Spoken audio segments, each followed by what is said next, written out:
People, welcome back to Arsenal Fans USA. And as you can see, we are going to grade Arsenal's summer transfer business now that we're 2 months into the season. We've got to see the players that we bought in and how they fit into Mikel Arteta's system. And then also the players that we sold, we seen how they're performing out in their other teams and how their teams are performing. And just overall how the business looks a few months out after the season has now begun. So let's begin. Let's not waste no more time. Let's get active. So, starting with the first player that we bought this summer, Kai Havertz, the 24-year-old from Chelsea. He was a struggling striker that Mikel Arteta, that man is a mad scientist. He decided that he wanted to spend 65 million pounds on Kai Havertz and convert him back into the midfield role and the midfield starlet that he was looking at Bayer Leverkusen. And so far, 10 matches in, hasn't really worked out. Kai Havertz, love the kid, and I want to give him more time, but 1 goal and 1 assist so far from 10 matches is not good enough. And let's be honest, that assist was kind of like finding a unicorn in your backyard, and the goal was a gift from the team in a Bournemouth match where we were just getting penalties on top of penalties on top of penalties. So, shout out to Kai Havertz, and I think there's still a player in there. He did win the Champions League, so can't really talk too bad about him, and he is a nailed-on German international. So I think there's a player in there, and if there's anybody who could get something out of Kai Havertz, it is Super Mikel Arteta. But for right now, it's looking like shaky business. So for me, I got to put Kai Havertz into the C category for that reason. And then moving on into Granit Xhaxa, the man that we sold this summer to Bayer Leverkusen. We, replaced with Kai Havertz, aforementioned. Our former captain, he had a little rocky history with Arsenal with some of the controversy that he got into when he was here, but he left on a high note when a really good team and got us into second place and back into the Champions League. And guess what, guys? He's currently at the top of the league in the Bundesliga with Bayer Leverkusen. 6 wins and 1 draw so far. I mean, it doesn't hurt when you have a striker in Boniface who has 7 goals in 7 matches out, but Granit Xhaxa is no slouch. He's played almost every minute, which should be no surprise to any real Arsenal fan. Granit Xhaxa is an engine. That man plays every match. Insane. Still doing it at 32 years old. But so far this season, he's putting up incredible passing numbers, elite passing numbers, I gotta say, with 92 pass accuracy and 89 pass accuracy in the opponent's box. And when you have a goal-scoring machine like Boniface, come on, man, 89% pass accuracy in the opponent box, that's going to go a long way to get your team far. But for us Arsenal fans, I think that business, for me, has to also land right next to the man that we bought him in for, Kai Havertz, because Bayer Leverkusen, they're benefiting from having the leadership and the attacking impetus from the creativity from Granit Xhaxa, and we are lacking it right now. Who would have thought? Kai Havertz was brought in to improve our attack, get more goals, but he's not doing it right now, and Granit Xhaxa is doing enough for his team to be top of the league. And I know we are performing as well, but we're second. We are second still. Spurs ahead of us. I don't believe the hype, but we are still second. And Kai Havertz has not been set into the blaze. So for that reason, and that reason alone, I have to put Granit Xhaxa right next to him. But moving on to Jurrien Timber, and this is a sad one for me because he was my dark horse pick for the signing of the summer when I saw him in the USA tour. Me and my boy Nigel, we got to go out there and see him in the DC game versus the MLS All-Stars and the United match here in our backyard in Jersey, from New York City, but, Jersey like the little suburbs, baby, that's the little bros, you heard? So, Jurrien Timber live, that kid is rapid. He is fast. And I haven't seen a fullback in our team that is as swift as him since Bellerin before the injuries. So for me, I hope the man comes back. He's 22 years old, so he has plenty of time to come back. But all I know is when he was on that pitch, he was wicked fast, man. He added a different dynamic to our back line that we are surely lacking and still lacking. And hopefully we can get through the season without any more injuries, especially in the back line. But that's a tall task when, we have Tomiyasu and Zinchenko on our back line, 2 players who do pick up niggling muscular injuries. And Timber was brought in to fix that. So for that reason as well, I got to put another one in C. I feel like I'm filling up this column right now.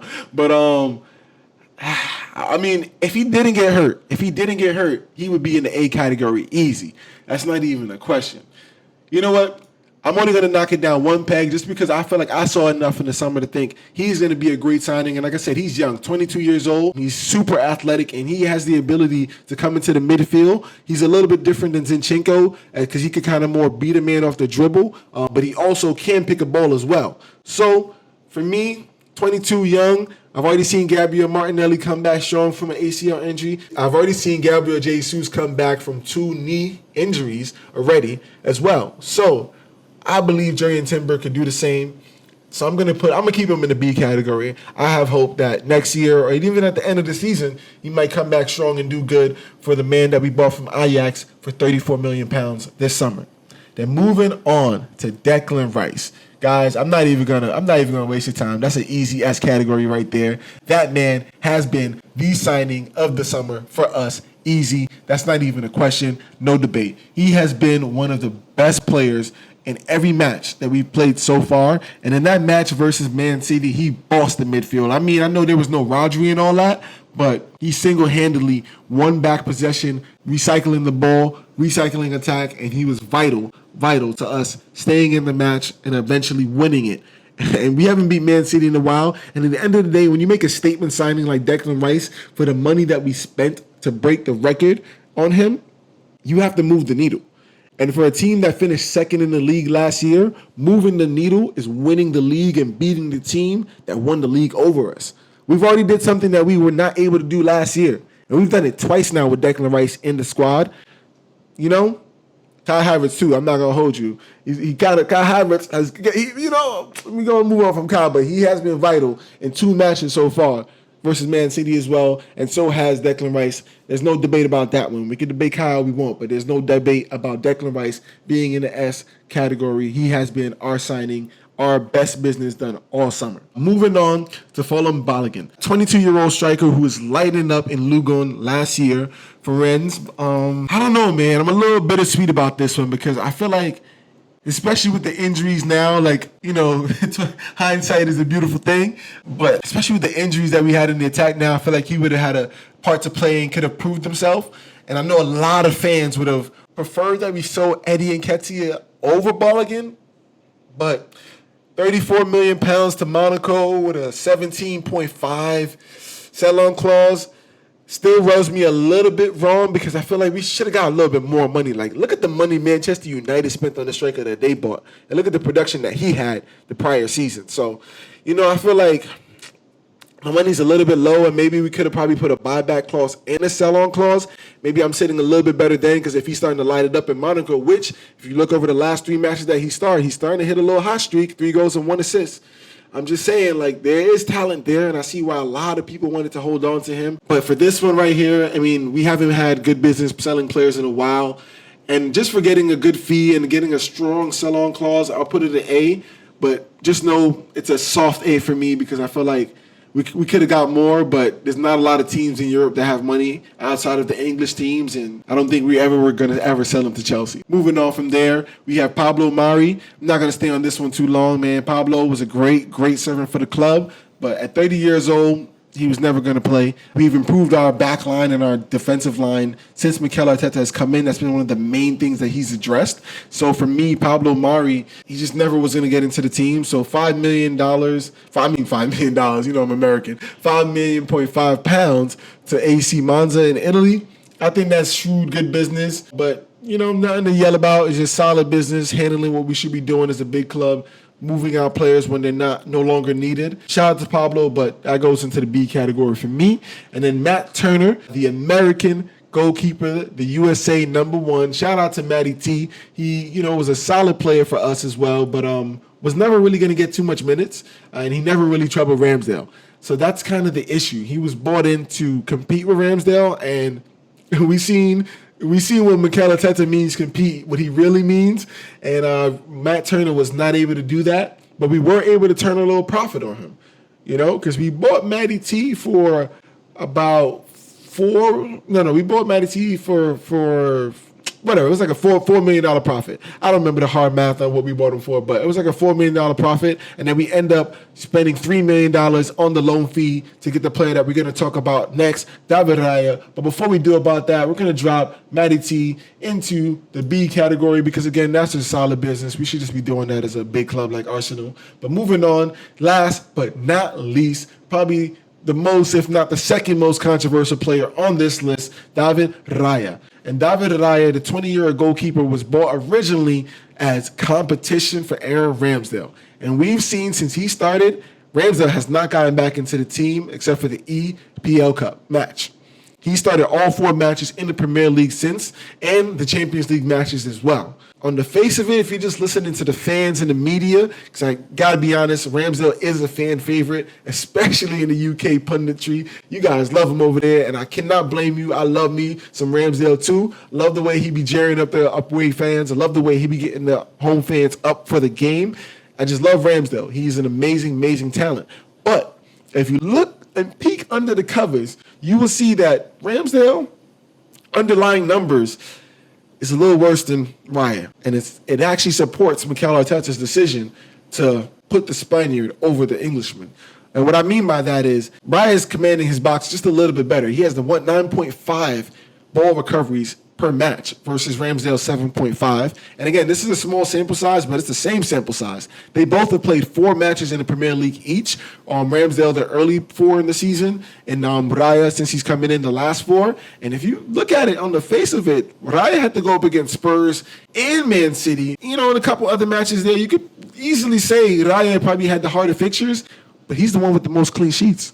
He has 3 clean sheets to Ramsdale's 1. So I'm just saying the only team that scored against Raya so far, although we've all been saying he's been looking shaky, was Spurs. And Matty's and the Sung went crazy. We all know how that went down. Less about them. Put them in the dirt. We all know what we think about Spurs. But for me, the underlying numbers are telling the truth. I feel like Raya is a solid goalkeeper. And if you look over even just the solid, the bigger sample size of last year, he was the better goalkeeper all of last year as well. And Mikel Arteta continues to support him in his press conferences, letting us know that Raya is playing the way that he wants him to play. And I can't lie, in that Man City match, there were a couple shaky moments. I'm not going to front on that. I'm not saying I'm over the moon about Raya either, and I'm not saying please put Ramsdale in the dirt. That's not what I'm saying. I love Ramsdale too. But what I'm saying is right now, Raya is looking like the better goalkeeper. And the last stat I'm going to throw at you to cap it off is goal prevention. And if you look at it from the same sample size, Raya is positive 1.41 for his goal prevention versus Ramsdale's negative 1.84. You know? And at the end of the day, when you're trying to win titles, you got to be ruthless. And Mikel Arteta has shown to be ruthless over his tenure. So for me, I'm going to put Raya in the A category as good business because you have to get better, and that marginal improvement is all you need to win a title, especially when you're going up against giants like Man City. And they got goal-scoring machines like Haaland. Rodri's going to come back. They're going to be better. I know they're in a little slump, but at the top is what we're aiming for. And to get to the tippy top, especially when you finish in second, it's the little margins that count. So for me, that's my tier list for our transfer business this summer. Please let me know in the comments what you think about the transfer business and how you would rank players. If you defer, let me know. I'd love to engage with you guys. But also, we're going into a big match versus Chelsea this weekend, and I know you guys are starting to feel that anxiety build up. But don't worry, right here, my boy Nigel has some keys for some less stress for Arsenal success. So guys, please click the link right here to get those keys from my boy Nigel. But this has been another episode of Arsenal Fans USA, and this has been the first episode of the OT Report. Until next time, peace.